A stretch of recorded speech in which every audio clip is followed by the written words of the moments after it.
फसल लहलहाए, सम्मान से किसान भी मुस्काए, यहाँ बिजली से हर घर जगमगाए, विकास की प्रवाह में मन हर्षाए। शिक्षा है, रोजगार है, विकास की बयार है, सड़क है, अस्पताल है, चाहे खुशियों की बहार है। बिना संगीत के ही थिरके है पाँव,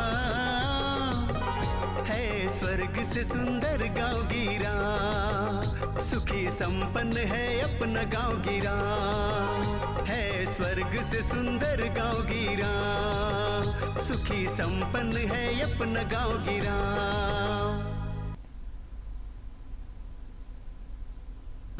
जोहार, मैं हूं रवि प्रकाश और यह कार्यक्रम है गाँव गिराऊं। बरसात का मौसम है और जब हम बरसात के मौसम में खेती की बात करते हैं तो खरीफ की फसलें, सब्जी की फसलें, चीज़ों पर बात करते हैं अक्सर हाँ। लेकिन झारखंड में जब हम ऑन द होल एग्रीकल्चर की बात करते हैं तो तसर की खेती, लाह की खेती, मछली पालन, सूअर पालन, ये सब चीज़ें भी हैं जिन पर बेहद चर्चा की ज़रूरत है और हम लोग इस पर चर्चा करते भी रहते हैं। आज के कार्यक्रम में फोकस्ड होकर बात करना चाहते हैं तसर के उत्पादन पर, तसर के कीट प्रबंधन पे, क्योंकि इस मौसम में जब बारिश गिरती है तो जो किसान तसर की खेती करते हैं वो अपने कीट का कैसे ध्यान रखें, अपनी फसल का कैसे प्रबंधन करें ताकि उन्हें मुनाफा हो और उन्हें कोई दिक्कत न हो। तो अब आधे घंटे तक हम इस पर बातचीत करते हैं तसर के उत्पादन पर, और इस पर बात करने के लिए खास मेहमान को बुलाया है और स्वागत करते हैं डॉक्टर जयप्रकाश पांडे साहब का, जो वरिष्ठ वैज्ञानिक हैं तसर अनुसंधान केंद्र में। पहले भी हमारे कार्यक्रमों में आते रहे हैं, हम लोगों ने तसर के अलग अलग आयामों पर बातचीत की है। तो आज की बातचीत केंद्रित करते हैं तसर कीट के बरसात में होने वाले प्रबंधन पर। सर, आपका स्वागत है हमारे कार्यक्रम। किसान भाइयों जोहार। ये समझाइए सर कि इस मौसम में जब ये चिंता होती है, कैसा मौसम है, अनुकूल है कि प्रतिकूल है, और इस मौसम में जो तसर के कीट पालक किसान हैं उन्हें क्या क्या ध्यान रखना चाहिए? किसान भाइयों नमस्कार।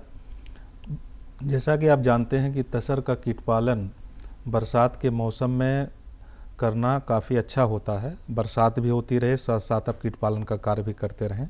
लेकिन बरसात के मौसम में आपको कुछ बातों का प्रमुखता से ध्यान देना होता है, जिससे आपके तसर कीट की बढ़वार अच्छी होगी और आपको अधिक से अधिक मुनाफा होगा। सबसे पहला आता है कि जो कीट पालन प्रक्षेत्र है वहाँ पे साफ़ सफाई का आपको ध्यान रखना है, और ब्लीचिंग पाउडर और चूना, जिसमें 1 भाग ब्लीचिंग पाउडर और 9 भाग चूना, इसका दोनों को मिला करके समय समय पे आपको रेयरिंग प्रक्षेत्र में इसका छिड़काव करना है। इसके साथ ही साथ जब आप देखभाल की बात करेंगे बरसात में, तो बरसात में तमाम ऐसे रोग हैं जिससे कीट को नुकसान पहुंचता है। तो इसके लिए हमारे संस्थान द्वारा रिकमेंडेड है कि आप 1 kg अगर आपको ये तैयार करना है डस्ट, तो उसमें 950 ग्राम लगभग आप चूना लें, साथ में 25 ग्राम आप ब्लीचिंग पाउडर लें, साथ ही साथ 25 ग्राम हल्दी।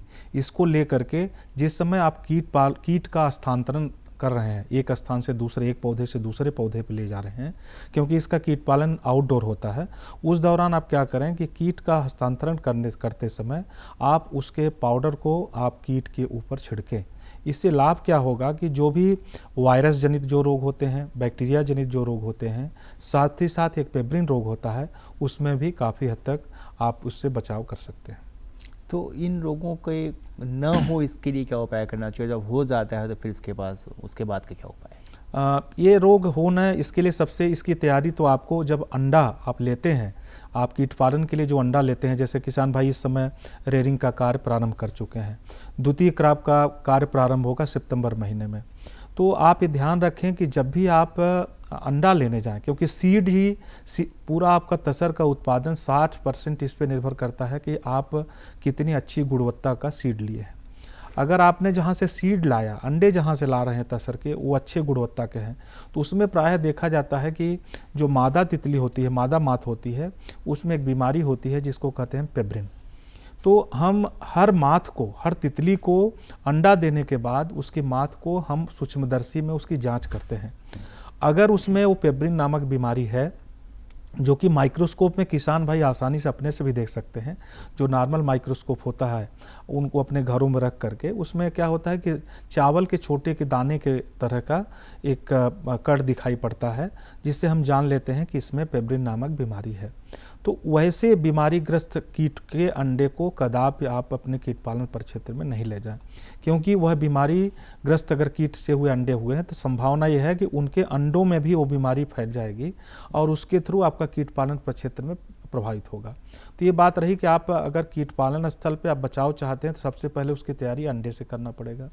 दूसरा कार्य है कि जहाँ पे आपका कीट पालन परिक्षेत्र है किसान भाइयों, उसमें रेयरिंग के पहले, आप कीट पालन प्रारंभ करने के पहले सबसे पहले वहाँ पे साफ़ सफाई करें और साथ ही साथ वहाँ पे देखें कि, क्योंकि कुछ ऐसे कीट भी होते हैं, दूसरे कीट भी होते हैं जो कि जैसे लाल चींटी होती है, जो कि आपके इस तसर कीट को के ऊपर आक्रमण करती है, उससे नुकसान होता है छोटे कीट को। तो वहाँ देख लेना है कि आसपास साफ सफाई करते समय चींटी का कोई माद नहीं है, नहीं तो वहाँ पे चींटी पाउडर का उपयोग करके उसको हटा देते हैं।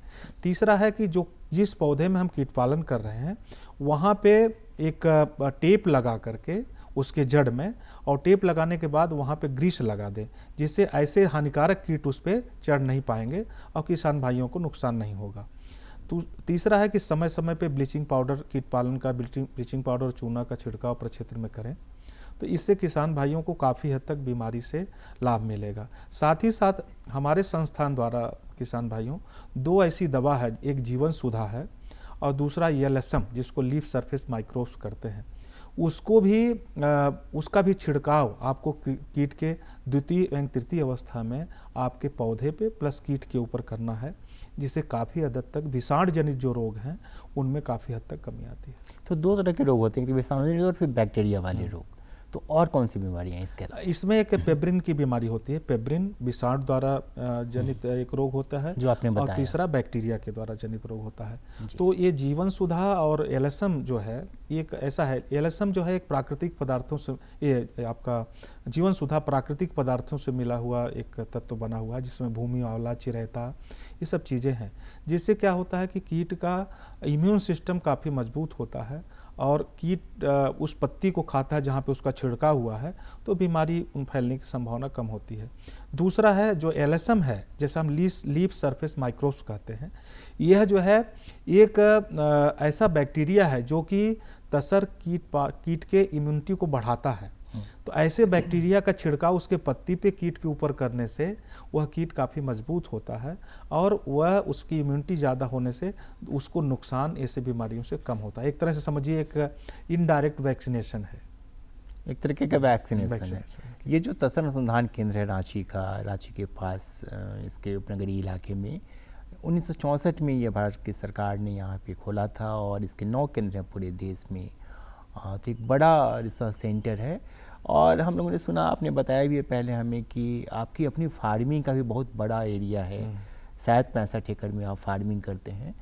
तो वो फार्मिंग कब से शुरू हुई, किस तरीके से की जाती है, नए प्रयोग उसमें क्या हो रहे हैं, ये प्लीज़ समझाइए। किसान भाइयों, जो तसर का कीट पालन हम करते हैं, एक तरीका है कि परंपरागत तरीके से जो कीट पालन पहले होता रहा है, बाद में वैज्ञानिक अनुसंधानों के द्वारा बहुत सारी तकनीकी हमारे संस्थान ने विकसित की। उसमें कुल तकनीकी संख्या 44 है, 44 की संख्या में तकनीकी, लेकिन वैज्ञानिक अनुसंधान की तकनीकी को फील्ड लेवल पे प्रक्षेत्र में किसानों के द्वारा जो मान्यता दी गई है, जिसमें किसानों ने बहुधा जिसका उपयोग किया है ऐसी तकनीक का, उसमें 9 ऐसी तकनीक है जो कि काफ़ी प्रभावी है। तो ऐसी तकनीकी का प्रयोग, जैसे हमने बताया जीवन सुधा है, ELSM है, छोटे जब कीट होते हैं उस समय नायलॉन नेट का प्रयोग करना है, प्लस इसके अलावा रीलिंग धागाकरण की भी तकनीकी है। मतलब इसको हम बोलते हैं अपने संस्थान में सॉयल से सिल्क तक। अगर आपको अच्छा सिल्क, गुणवत्तापूर्ण सिल्क चाहिए तो उसकी तैयारी आपको खाद्य पौधे के मिट्टी से शुरुआत कर देना पड़ेगा। और इसमें तसर उद्योग में सबसे अच्छी बात है किसान भाइयों कि आप तसर के कीट पालन के साथ ही साथ अन्य फसलों की भी खेती इसके साथ साथ कर सकते हैं। आप संस्थान इस दिशा में कार्य कर रहा है। साथ ही साथ हमारा एक प्रयोग इस दिशा में भी चल रहा है कि हम जैसा कि आप जानते हैं किसान भाइयों, एक तसर कीट के द्वारा लगभग 1 से 1.5 ग्राम सिल्क का उत्पादन होता है, लेकिन वो अपने जीवन काल में लगभग 300 से 320 ग्राम पत्ती खाता है। इसका मतलब हुआ कि इसके अलावा जो प्रोडक्ट हैं तसर कीट के वो बाई प्रोडक्ट्स हैं। तो जैसे कहावत है कि आम के आम गुठलियों के दाम, तो हम संस्थान इस दिशा में कार्य कर रहा है कि ऐसे तत्व जो कि तसर के सिल्क के अतिरिक्त हैं, इनका उत्पादन हम उसके बाई प्रोडक्ट्स का उपयोग भी उसमें जो बायोमॉलिक्यूल्स हैं उसको जानकारी प्राप्त करके उसका उपयोग करें। उसका एक सीधा साधा उदाहरण है कि जैसे अभी कुछ दिन पहले सिल्क में 2 प्रोटीन होती है, एक फाइब्रिन और सेरसिन। तो सेरसिन प्रोटीन पहले फेंक दी जाती थी, अभी हमारे संस्थान ने उसके एक्सट्रैक्शन की प्रणाली विकसित की है जिससे उसको प्यूरिफाई किया जा सकता है। जितने भी कॉस्मेटिक प्रोडक्ट्स हैं उसमें इसका प्रयोग होता है। अरे वाह। तो ये काफ़ी महंगा भी होता है। तो आने वाले दिनों में किसान भाइयों को उनके प्रोडक्ट के साथ साथ बाई प्रोडक्ट का भी दाम मिलेगा। साथ ही साथ किसान भाइयों से अनुरोध है कि वो तसर का कीट पालन तक ही अपने को सीमित न करें। उसके तसर के पौधों के बीच में काफ़ी स्पेस रहता है, उसमें जैसे कुल्थी की खेती है, हल्दी की खेती है, साथ ही साथ ओल की खेती है, ये सब भी करें तो उनको क्या होगा कि वो उर्वरा शक्ति तसर के कीट पालन से काफ़ी बढ़ जाती है। क्योंकि एक प्रक्षेत्र में 1 हेक्टेयर खेत है तो उसमें लगभग 20,000 कीड़ों का कीट पालन होता है और एक कीट द्वारा लगभग 200-300 ग्राम पत्ती खाते हैं। तो लगभग 250 ग्राम लीटर्स सिल्कवर्म के खाद जो है वो कीट पालन प्रक्षेत्र में कीट स्वतः देता है उस पौधे को। अब उसमें बरसात के दिनों में किसान भाइयों को क्या ध्यान रखना है कि कीट पालन प्रक्षेत्र से आपका जो ये खाद है वो बह करके बाहर न जाए, इसलिए आपको मेड बनाना है जो इकोनॉमिक प्लांटेशन किए हैं। क्योंकि अगर वो बाहर गया तो बाहर जाने से नुकसान किसान भाइयों को क्या होगा कि वो पूरा पानी के साथ खाद बह जाएगी और उनको नुकसान होगा। अच्छा, और क्या खाद डालते हैं इसके पौधे के बढ़वार के लिए, क्या उपाय करते हैं? अभी जैसा कि हम ऑर्गेनिक सिल्क की तरफ बढ़ रहे हैं तो हम किसान भाइयों को हमेशा यह सलाह देते हैं कि आप तसर कीट पालन परिक्षेत्र में रासायनिक खादों का न प्रयोग करके आप वर्मी कंपोस्ट का प्रयोग करें, जो आपके तसर कीट पालन परिक्षेत्र में खरपतवार है उनका उपयोग करें, साथ में गोबर डालें। इसके साथ ही साथ आप अभी सही समय है इस समय पे सनई और ढैंचा जो कि हरी खाद होती है, प्रति हेक्टेयर में लगभग 20 से 25 केजी सनई और ढैंचा का प्रयोग अगर करते हैं और जैसे ही फ्लावरिंग स्टेज आती है, फूल का स्टेज, जैसे उसे फूल जब आता है उसके पूर्व में आपको उसकी मल्चिंग खेत में करा देना है। तो इससे क्या होता है कि उर्वरा शक्ति खेत की इतनी अच्छी होगी कि तसर के कीट पालन के साथ साथ आप सब्जी की खेती, मेडिसिनल प्लांट की खेती और यही नहीं उसके साथ में अच्छे से अच्छे उत्पादन के लिए आप तमाम तरह के जैसे जो ऐसे फल है जैसे कि आप इसका ओल की खेती है, हल्दी की खेती, इसके साथ साथ भी कर सकते हैं और मुनाफा कमा सकते हैं। अच्छा, और आम तौर पे सर क्या होता है कि जब तसर की खेती किसान करता है तो मार्केट को लेके काफ़ी ये रहता है कि मार्केट कहाँ पे है, क्या मूल्य मिलेगा। सरकार ने भी एक दर निर्धारित की है, लेकिन इस बार क्या मार्केट का हाल है? किसान भाइयों, तसर रेशम एक ऐसा उद्योग है कि जिसमें सामान्यतः आपको आपके प्रोडक्ट बेचने में असुविधा नहीं होती है, क्योंकि इसमें 2 स्तर की प्रणाली है। सबसे पहला प्रणाली है कि राज्य सरकार के झारखंड की अगर बात करें कि लगभग 20 से 25 ऐसे सेंटर हैं जो कि उनके आसपास के लगभग हर जनपद में एक सेंटर है जहाँ पे तसर ग्रोइंग एरिया है, किसी किसी जनपद में 2 से 3 हैं। तो ऐसे जनपदों को मिला के जो सेंटर हैं उसमें सीड के लिए स्वतः वो लोग कोकून खरीदते हैं, कोसा खरीदते हैं। साथ ही साथ राज्य सरकार के माध्यम से झारक्राफ्ट एक ऐसा ऑर्गेनाइजेशन है जो कि कताई बुनाई के लिए स्वतः वो सिल्क कोसा खरीदने का काम करते हैं। तो पहला पहलू हो गया सीड के लिए कोसा की खरीदारी जो गवर्नमेंट के रेट होती है। दूसरा पहलू हो गया कि कोसा धागा निकालने के लिए। और तीसरा क्या है कि जो महाजन लोग होते हैं, ऐसे लोग होते हैं कि जो दूसरे क्षेत्रों में जाकर के, जैसा कि आपने भागलपुर का नाम सुना होगा, भागलपुर सिल्क के लिए जाना जाता है, लेकिन वहाँ पे भागलपुर के आसपास क्षेत्रों में बहुत ज़्यादा उत्पादन नहीं होता है, वह सिल्क झारखंड से ही जाता है। तो ऐसे लोग, तो इस समय पे जो वर्तमान मार्केट का परिप्रेक्ष्य है, इस समय पे किसानों को काफ़ी अच्छा रेट मिल रहा है। जो 3 से 4 रुपया, 2 से 3 रुपया पहले रेट मिलता था कोसा का, एक कोसे का, अभी किसान भाइयों को 4 से 5 रुपया उसका रेट मिल रहा है। तो ये किसान भाइयों के लिए काफ़ी अच्छा है। हम चाहेंगे कि चढ़ भर करके ज़्यादा से ज़्यादा किसान इस उद्योग से जुड़ें और लाभ कमाएं। अच्छा, यहाँ से जो धागा बनाते हैं, धागों को रंगीन भी किया जाता है, तो उसको रंगीन करने की क्या प्रणाली है, और क्या यहाँ से कंप्लीट प्रोडक्ट बनाकर बेचा जा रहा है झारक्राफ्ट के द्वारा या दूसरी संस्थाओं के द्वारा, या प्रोडक्ट्स कहीं और बन रहे हैं, हम सिर्फ धागा का सप्लाई कर रहे हैं? जो यहाँ पे राज्य रेशम निदेशालय है उसके तहत दो साथ ही साथ चलने वाले ऑर्गेनाइजेशन काम करते हैं। एक होता है कि मिट्टी से रेशम तक कोसा बनाने तक की प्रक्रिया, तो वहाँ पे कीट पालन से ले करके अंडा बनाना प्लस उसके साथ साथ जो कोसे हैं उससे धागा बनाने तक का कार्य भी होता है। साथ ही साथ उसी डिपार्टमेंट के साथ जुड़ा एक संस्था है जिसको झारक्राफ्ट कहते हैं, वह जो है उससे धागा से कपड़ा बनाना, कपड़े की रंगाई करना, मार्केटिंग, बिक्री, यहाँ तक का कार्य जो है पूरा करते हैं। और झारखंड के परिप्रेक्ष्य में देखा जाए तो इसके साथ साथ खादी डिपार्टमेंट भी इसके कताई, बुनाई, बिक्री का भी प्रबंधन करता है। साथ ही साथ इसके कई सेंटर हैं राज्य में। अगर देखें आप, कुचाई सिल्क का आपने सुना होगा, खरसवां एरिया में बहुत सारा आमदा सिल्क है। तो झारखंड गोड्डा जिले में भगैया एक क्लस्टर है जहाँ पे भी, और अभी कुछ ही दिन पहले आप जून के महीने में हमारे भारत के प्रधानमंत्री महोदय भी जब उन्होंने विदेश यात्रा किया था तो उस दौरान उन्होंने झारखंड का सिल्क अमेरिका के राष्ट्रपति को गिफ्ट किया। ये झारखंड के लिए गौरव की बात है, क्योंकि यहाँ का जो सिल्क होता है, तसर का जो खाद्य पौधा है अर्जुनासन साल है, तो ज़्यादातर जो सिल्क का हिस्सा है वो ऑर्गेनिक नेचर का होता है, क्योंकि उस सिल्क में कोई खाद का इस्तेमाल नहीं हुआ, जंगलों के बीच में।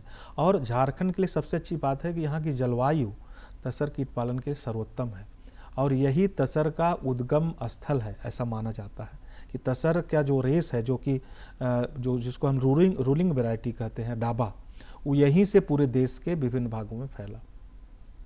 तो ये झारखंड की खासियत तसर को लेकर। अच्छा, एक चीज़ और बताइए कि जैसे जो बनारसी सिल्क है, जैसे हमारे यहाँ गाँव में तो शादी वादी बच्चियों को ही, अब तो ज़माना बदल गया है, लेकिन 10-15 साल पहले के बनारसी साड़ियाँ ही आएंगी तो शादी का जोड़ा बनेगा।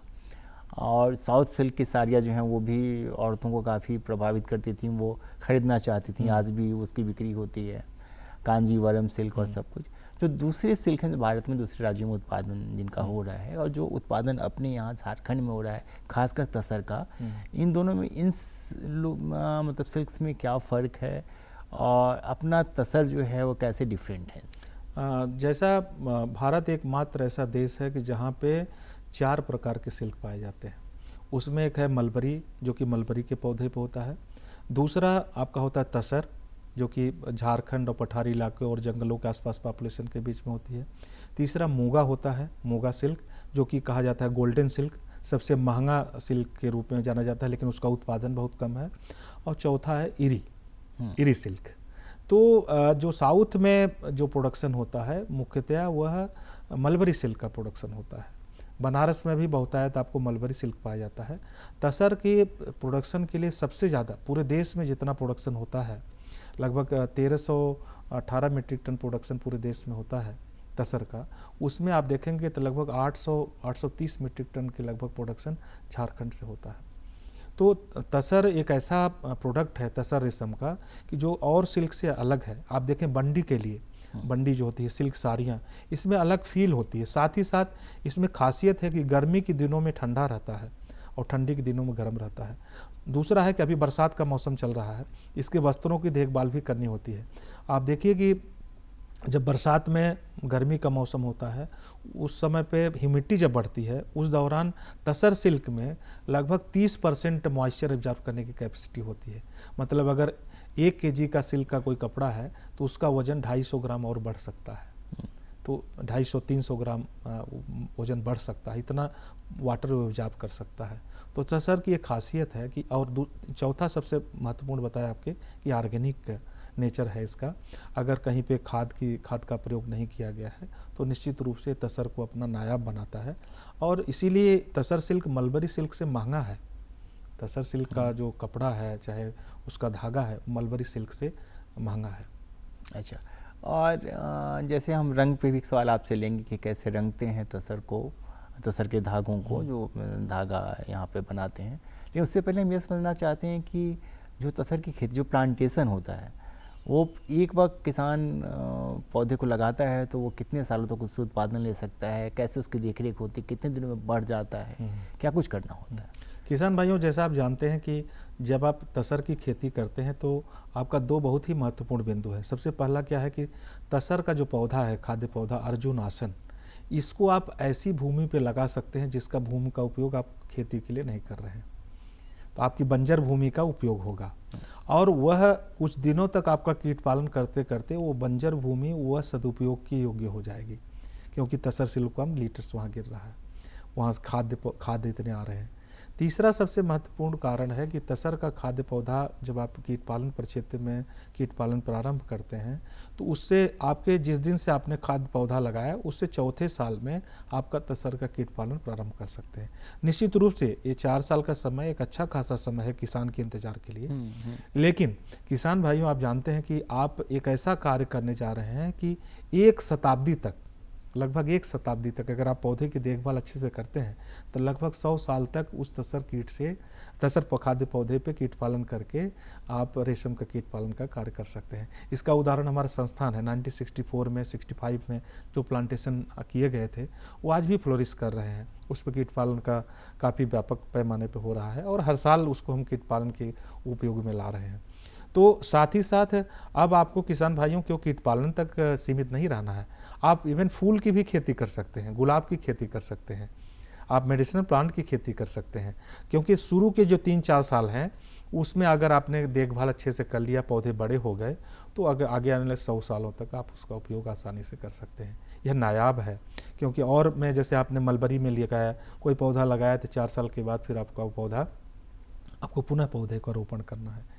और यहाँ पे आप बंजर और गैर उपजाऊ ज़मीन का भी उपयोग कर सकते हैं, और उपयोग ही नहीं, ऐसी ज़मीन को आप उपजाऊ ज़मीन में कन्वर्ट कर सकते हैं। तो यह सबसे अच्छी बात है तसर के कीट पालन। जैसे मैं चाय के बागान में घूम रहा था तो वहाँ पे लोगों ने बताया कि आपने एक बार चाय का प्लांटेशन कर लिया, खासकर दार्जिलिंग और असम में, तो वो 100 साल तक उत्पादन देता है और उसको कोई जानवर आके खाता भी नहीं है उसके पत्तों को, तो आप उससे लिए भी सुरक्षित हैं। तो उस तरीके से तसर है जिसमें एक बार लगा दिए तो 100 साल तक उत्पादन ले सकते हैं और आपकी भूमि भी बंजर जो है वो उपजाऊ हो जाएगी। अच्छा सर, अब ये बताइए कि जो रंगीन बनाते हैं हम धागों को अलग रंगों में, वो काफ़ी आकर्षक रंग होते हैं, तो उसमें कौन सी तकनीक उपयोग में लाई जाती है, कैसे रंगते हैं, वो कितना ऑर्गेनिक होता है या कितना केमिकल उसमें रहता है? किसान भाइयों और विशेषकर जो बुनकर भाई हैं, अभी 7 अगस्त को हैंडलूम डे भी था, आज आदिवासी दिवस है, सभी को शुभकामना। हम विश्व आदिवासी दिवस पे कहना चाहेंगे कि सदियों से ये तसर की संस्कृति को अगर अक्षुण्ण रखा है हमारे आदिवासी भाइयों ने, तो यह हमारे लिए गौरव की बात है। रही बात रंगाई की, तो तसर का आज भी सबसे ज़्यादा पसंद हुआ कपड़ा वही है जो इसका नेचुरल कलर है। अच्छा, नेचुरल कलर, इसके नेचुरल कलर की बहुत डिमांड, हल्का क्रीम कलर होता है, हल्का क्रीम कलर, और इसका बहुत डिमांड है।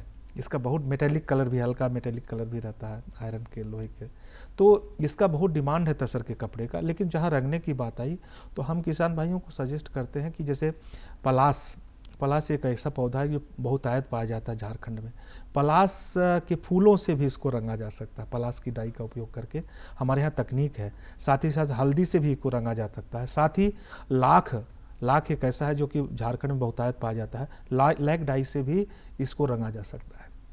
तो इससे बिना वो कपड़ा, अगर आप कुछ ऐसे केमिकल बेस्ड जो डाई होती हैं, वो जो डाई होती है वो शरीर को नुकसान पहुंचाते हैं, लेकिन अगर हम नेचुरल प्रोडक्ट्स को लेकर के, हल्दी है, पलास है, साथ ही साथ हमारा ये लाख है, इससे अगर हम रंगने का कार्य करते हैं तो यह जो है बहुत अच्छा होगा और किसानों को आसानी से उपलब्ध भी होगा और उनको लाभ भी होगा। तो नेचुरल कलर पे ज़्यादातर किसान भाई फोकस करें, और राष्ट्रीय एवं अंतर्राष्ट्रीय स्तर पे इसका काफ़ी डिमांड है, जो नेचुरल ऑर्गेनिक कलर है तसर। हाँ, क्योंकि आजकल ऑर्गेनिक का तो पूरे विश्व में डिमांड है, क्योंकि कहीं तक बीमारियाँ हो रही हैं, लोगों को उसमें शक होता है कि बीमारियों का कारण जो है सो इनऑर्गेनिक चीज़ें हैं। एनीवे, ये भी समझाइए कि जो प्लांटेशन हमारे यहाँ होता है, तसर की खेती में जो किसान लगे हुए हैं वो कैसे लोग हैं, वो ट्राइबल्स हैं, नॉन ट्राइबल्स हैं, ज़्यादातर किसकी आबादी इसमें काम करती है, क्या महिलाओं का पार्टिसिपेशन है कि नहीं इसमें? किसान भाइयों, पूरे देश में लगभग 3.5 लाख लोग तसर रेशम उद्योग से जुड़े हुए हैं, और उसमें से लगभग 2,22,000 अकेले झारखंड से हैं, और उसमें 2,22,000 में अगर आप देखेंगे तसर उद्योग से जो जुड़े हुए लोग हैं, उसमें से लगभग 60 से 70% लोग आदिवासी परिवार से हैं।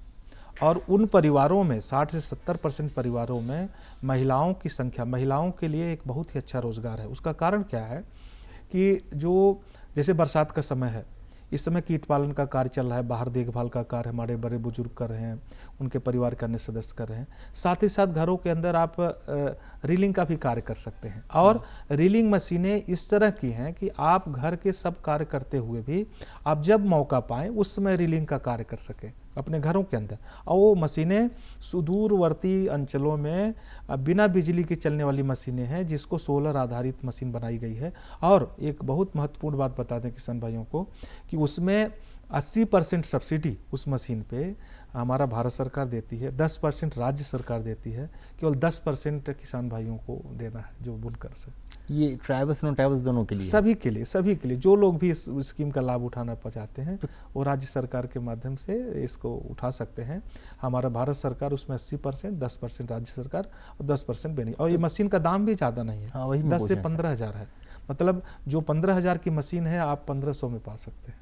तो अच्छा है कि वे किसान इसका लाभ हाँ। उठाएं। अब मेरे कार्यक्रम में सिर्फ 1 मिनट का वक्त है, मेरा कोई सवाल नहीं है, आप कुछ कहना चाहते हो तो please हम यही कहिए। कहना चाहते हैं किसान भाइयों को, बरसात का समय है, इस समय आप कीट पालन परिक्षेत्र पे, अपने परिक्षेत्र पे रहें। कोई बीमारी ग्रस्त कीड़ा अगर है तो उसको वहाँ से हटाएं, नहीं तो बीमारी दूसरे में फैलेगी। साथ ही साथ जहाँ पे आप स्पिनिंग, जो कीड़ा जो है स्पिन कर चुका है, कोसा बन चुका है, उसको वहाँ कीट पालन परिक्षेत्र से बरसात के दिनों में हटा करके और ऐसे कोसों को ले आकर के अपने भंडार गृह में रख दें, जिससे उसमें आपको नुकसान ना हो और अधिक से अधिक आप लाभ कमाएं। पंडित साहब का बहुत बहुत धन्यवाद। मुझे बड़ी उम्मीद है कि हमारी धन्यवाद बातचीत किशन भाई। में आपके मतलब की बातें होंगी और तसर जिसको लेकर झारखंड की ख्याति है पूरी दुनिया में, उस तसर का उत्पादन झारखंड में और भी ज़्यादा फैलेगा, बढ़ेगा और हमारा नाम, हमारी ख्याति इस बहाने भी फैलेगी। मुझे इस कार्यक्रम को रोकने की इजाज़त दीजिए। अगले सप्ताह इसी दिन इसी वक्त आपसे फिर मुलाकात होगी। नमस्कार, जोहार। बहुत बहुत धन्यवाद किसान भाइयों, जोहार।